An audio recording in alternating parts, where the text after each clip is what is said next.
Oke, halo, assalamualaikum warahmatullahi wabarakatuh. Kembali lagi di channel gue, Raiza Sastura. Seperti biasa, gue akan mengisahkan cerita yang gue tuliskan.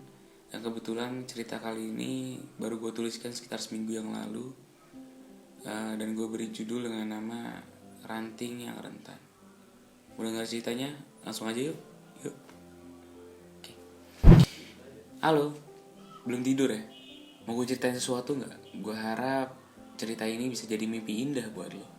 Kalaupun enggak, gue harap setelah lo bangun, hidup lo akan jauh lebih bahagia daripada mimpi lo. Kalaupun enggak, setidaknya lo harus tahu bahwasanya bahagia punya mata untuk memilih kepada siapa dia harus berpijak. Sedangkan sedih adalah buta yang bisa datang pada siapa saja. Kalau rasa bukan permainan, mengapa kedatangannya yang tak harus kuanggap serius? Seketika membuat hutan belantara menjadi taman bunga. Seketika mengubah sahara tandus menjadi lahan hijau. Seketika mengubah terik panas menjadi rintik hujan yang menenangkan. Tapi semuanya hanya seketika. Lalu pergi ketika tidak diinginkan lagi. Meninggalkan pesan singkat paling menyakiti hati. Tapi seakan menjadi manusia paling baik-baik aja. Tak ingin disalahkan, inginnya dimaafkan. Semua tidak semudah dikatakan. Sebab ada hati yang sudah kamu patahkan. Kita langsung ke cerita yuk. Dikisahkan seorang laki-laki bernama Aditya Asoka. Seseorang yang dikenal masyhur sebab sikapnya yang hangat kepada setiap orang yang ditemuinya. Tidak hanya masyhur sebab itu saja. Mungkin sikapnya yang hangat itu dikarenakan dia adalah seorang penulis yang mengisahkan segala cerita tentang cinta, khususnya patah hati. Dia bukan seorang idealis yang menulis hanya untuk berbagai sekte kaum yang mengerti saja. Justru berbagai kisahnya dia bagikan melalui sosial media. Karena katanya semua orang juga berhak untuk merasakan apa rasanya cinta dan apa rasanya patah hati. Tidak berbentuk tulisan, tapi melalui pesan suara yang diperindah oleh visual yang menghangatkan. Tapi anehnya, walau selalu menuliskan tentang cinta dan hubungan, dia sama sekali gak pernah terlihat dekat dengan wanita manapun di hidupnya. Padahal banyak kaum hawa yang terkagum oleh tulisannya dan ingin merasakan kehangatan tulisan-tulisan itu langsung dari sang penulis. Dalam arti kata, ingin mencoba mendekati Aditya. Tapi seakan sikapnya hangat seperti rumah, membuat setiap orang ingin tinggal di dalamnya. Ternyata rumah itu hanya ornamen untuk membuat tembok tinggi yang menakutkan sedikit terlihat lebih indah untuk dilihat secara kasat mata. Tapi ternyata sikap itu bukan suatu hal yang aneh lagi bagi seorang yang mengenalnya secara dekat. Ternyata tembok tinggi lagi menyeramkan itu datang dengan alasan. Kata Alta sahabatnya, Aditya pernah seperti Qais ibnu Al-Mulawah di kisah Laila dan Majnun. Pernah juga seperti Zainuddin di film Tenggelamnya Kapal Van der Wijk. Bukan soal kehilangan yang dicinta sebab direnggut Tuhan lebih dulu. Tapi ya mungkin kalian bisa tebak. Pemicunya adalah saat Aditya harus pergi lumayan lama karena alasan suatu pekerjaan. Hingga pertemuan yang harusnya dikatakan sering menjadi nihil. Dalam arti kata, Aditya dan pasangannya harus LDR saat itu. Tapi kalian tahulah ujungnya pasti kayak gimana. Semenjak kejadian itu, Aditya menanamkan pada dirinya tentang tidak percaya pada kepercayaan. Katanya, kepercayaan yang tak dilihat keberadaannya itu nihil. Kamu harus ada untuk percaya. Karena segitu berjuangnya Aditya untuk hanya menempatkan satu orang yang asing, bukan keluarganya, di hatinya, dikhianati oleh orang asing itu. Padahal sang wanita sempat mengucap janji untuk tetap menunggu sampai pertemuan itu datang lagi. Tapi akhirnya malah pergi sebelum bertemu. Mana perginya di teman orang lain lagi. Sudahlah. Tapi Aditya tidak pernah mau menyalahkan siapapun. Dia bilang, kenapa aku harus menyalahkan ketika yang salah adalah ketidakberadaanku. Tapi yang namanya manusia, sedih, kecewa, dan marah adalah hal yang sewajarnya ada. Tinggal soal bagaimana kita menghadapinya. Dan saat itu Aditya memutuskan untuk menghadapinya dengan memendam semua. Seolah baik-baik saja, tapi kenyataannya dia terlalu hancur. Dan tulisan-tulisannya adalah cara dia berdamai dengan itu. By the way, lupakan tentang masa lalu Aditya karena dia sendiri pun tidak ingin lagi mengingat tentang itu. Yang ingin dikisahkan sekarang adalah pertemuan Aditya dengan sesosok wanita biasa. Jadi saat itu Aditya diminta untuk mengisi seminar menulis di sebuah rumah komunitas menulis di Bilangan Jogja. Sebenarnya untuk mengisi seminar atau sekedar memberi pelatihan tentang menulis ada hal yang paling Aditya benci. Karena katanya semua orang sudah dilahirkan dengan kebiasaan menulis. Semua hanya tentang bagaimana merealisasikan ide yang ada di otak untuk dituangkan ke secari kertas atau media apapun dengan diiringi ketulusan yang hanya dimiliki oleh hati. Tapi karena saat itu Aditya pikir gak ada salahnya juga untuk pergi melepas penat ke sebuah kota yang tenang lagi indah, yaitu Yogyakarta. Kota yang selalu jadi magnet yang bikin siapapun harus kembali mengunjunginya. Serta adat istiadat yang sangat indah lagi menyenangkan. Lalu sebuah kota seni yang selalu bisa jadi inspirasi. Katanya siapa tahu bisa ketemu ide-ide baru untuk menulis. Lalu akhirnya Aditya pergi ke Jogja dengan menggunakan kereta. Dia naik dari stasiun Gambir pukul 8 pagi. Kalau diperkirakan mungkin butuh sekitar 8 jam untuk sampai di stasiun Jogja. Dia habiskan waktu 8 jam itu untuk makan dan tidur. Saat itu kondisi kereta lumayan sepi. Entah mungkin karena bukan waktu-waktunya liburan kali ya. Tapi setelah hampir 3/4 perjalanan dan saat Aditya lagi tidur, tiba-tiba ada hal yang bikin Aditya terbangun. Sebab seorang penumpang yang kalau kelihatannya dia naik dari stasiun terdekat, yang tiba-tiba menepuk pundak Aditya untuk membangunkannya. Lalu Aditya pun terbangun. Maaf mas ganggu, tapi itu kursi saya 22A. Oh iya maaf, saya kira bakal gak ada orang sampai Jogja. Ya gak apa-apa misi ya. Ya silakan. Lalu akhirnya si penumpang itu pun duduk di samping Aditya. Dan Aditya pun gak bisa tidur lagi karena takut ngorok katanya. Malu nanti sampai di samping. Lalu setelah 8 jam perjalanan, akhirnya kereta tiba pukul 4 sore di stasiun Jogja. Aditya pun dijemput oleh panitia dan langsung diantarkan ke hotel terdekat dengan lokasi seminar. Karena seminarnya bakal diadain jam 10 pagi besoknya, Aditya pun pakai waktu kosong itu untuk sekedar mengelilingi kota Jogja sambil foto-foto dan nanti makanan khas ini. Karena banyak banget yang pengen dia cobain. Dari mulai nasi kucing angkringan, terus gudeg, sate kikil, ya lalu tuh sekedar ngopi-ngopi di Malioboro. Gak lupa juga untuk ngelewatin 2 pohon beringin di alun-alun kota Jogja. Tahu gak sih, saat lagi nyoba ngelewatin 2 pohon beringin saat itu, kan ada kepercayaan orang sana kalau lo meminta sesuatu dan lo berhasil melewati 2 pohon itu, maka permintaan lo bakal dikabulkan, katanya. Tapi entah kenapa salah niat atau apa, Aditya bukan ngelewatin 2 pohon itu, malah belok ke arah gak jelas terus nabrak orang yang lagi duduk di alun-alun, sampai orang itu kesiram wedang jahe. Pokoknya parah banget sih. Setelah mencoba berkali-kali dan gagal, Aditya pun menyerah. Akhirnya memutuskan untuk balik ke hotel. Tapi sebelum balik ke hotel, dia mau mampir dulu ke es krim gelato dekat alun-alun. Walau ada sedikit kenangan pahit di sana, tapi katanya es krimnya tetap manis dan enak kok. Setelah membeli es krim, akhirnya Aditya pun pulang ke hotel. Saat itu pagi pun datang, tepat jam 9 pagi Aditya pun dijemput oleh pihak panitia untuk langsung kelas seminar pelatihan menulis itu. Lalu dimulailah seminar pelatihan itu. Setelah selesai memberikan materi, panitia memberi sesi tanya jawab untuk audiens yang ingin bertanya soal apapun. Dan bener aja, banyak banget yang nunjuk tangan saat itu.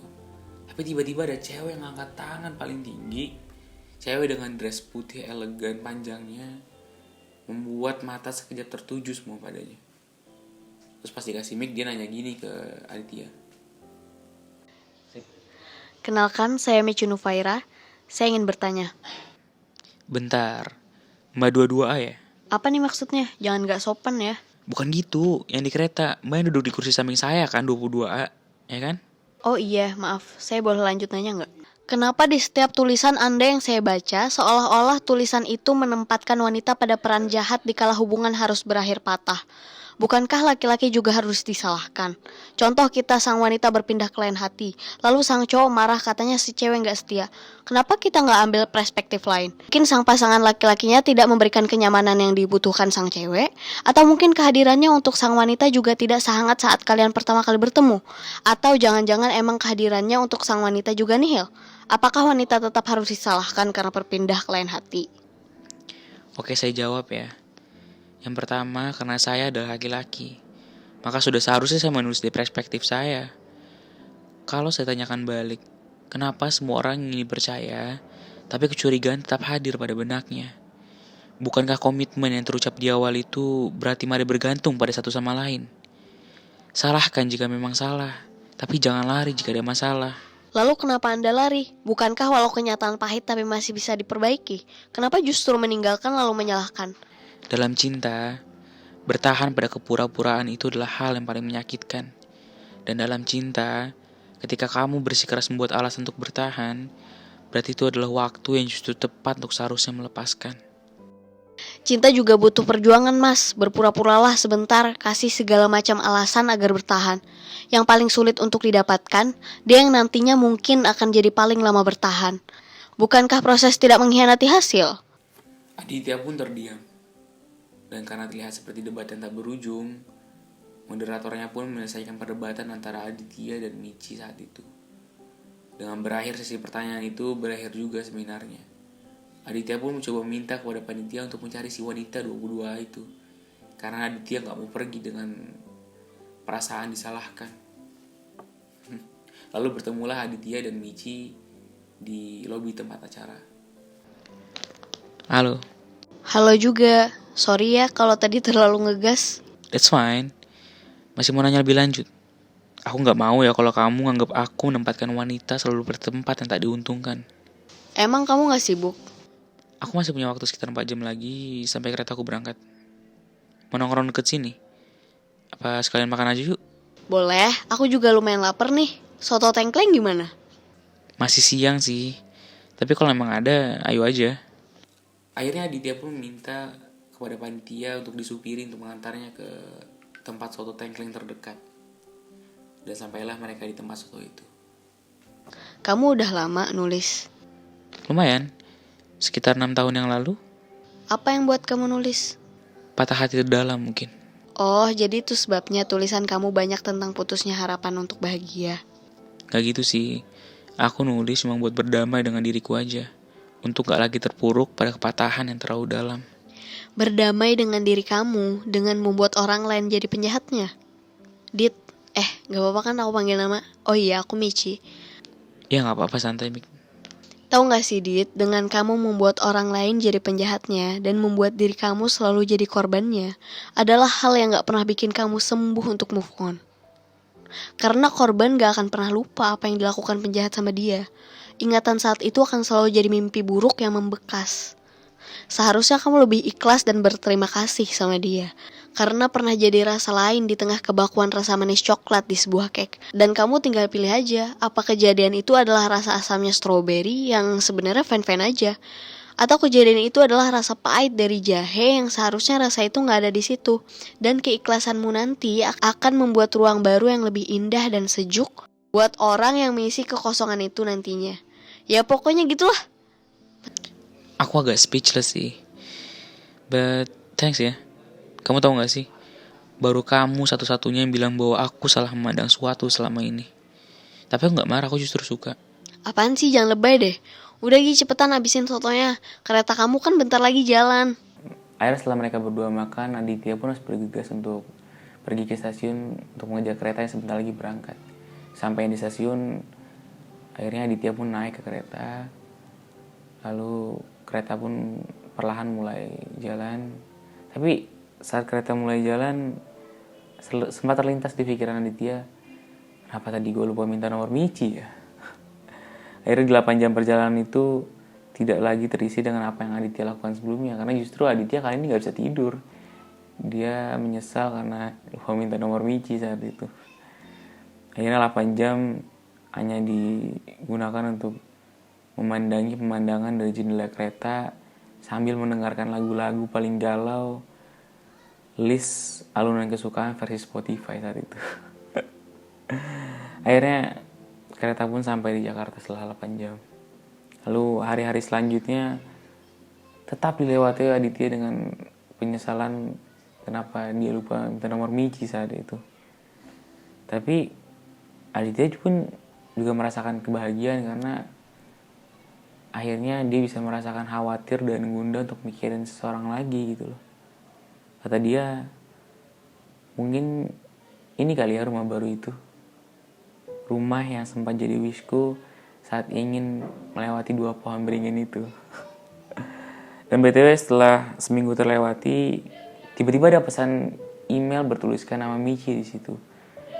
Dia bilang, tolong follow back IG aku dong. Lalu dengan cepatnya, dengan bergegasnya Aditya pun membuka IG dan benar saja dia menemukan nama Michi di list permintaan pertambahan IG-nya. Tapi kamu tahu apa yang bikin Aditya terkejut? Harapan tentang menemukan rumah baru ternyata harus pupus lagi. Karena Aditya melihat bio IG Michi yang bertuliskan wife at Barata Wicaksana. Lalu itu didukung lagi dengan posan feed di IG Michi yang baru dipost sekitar 4 hari yang lalu. Di situ ada foto jari bertatakan cincin ala foto-foto pribadi gitu. Dan yang lebih kejamnya lagi adalah caption dari foto itu adalah tulisan Aditya. Tulisannya gini. Cinta yang tidak dilandaskan hubungan yang jelas hanya akan berarti kehampaan yang membosankan. Sedangkan komitmen hubungan adalah lika-liku menyulitkan pada kebahagiaan hakiki yang akan bertahan. Ya, ternyata alasan Michi saat itu ke Jogja bukan untuk menghadiri seminar menulisnya Aditya, tapi justru agenda utama Michi ke Jogja adalah untuk menikah. Menikah dengan seorang laki-laki yang bernama Barata tadi. Akhirnya pupuslah harapan ranting yang mengharapkan bunga. Yang berharap keberadaannya bisa membuat dunia jauh lebih indah. Tapi ya kira-kira begitu ceritanya. Ranting yang rentan kali itu harus patah lagi. Pada harapan yang seharusnya gak terfikirkan. Pada ekspektasi yang terlalu nihil untuk terjadi.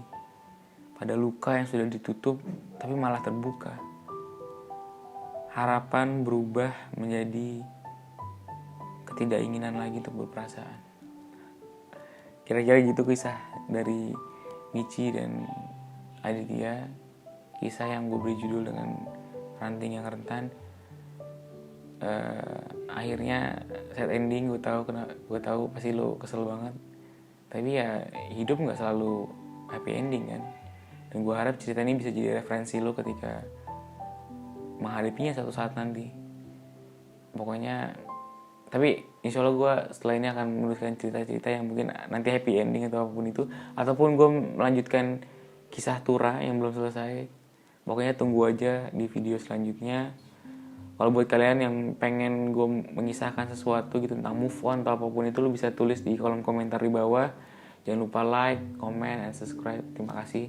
Sampai jumpa di video-video selanjutnya. Assalamualaikum warahmatullahi wabarakatuh. Salam.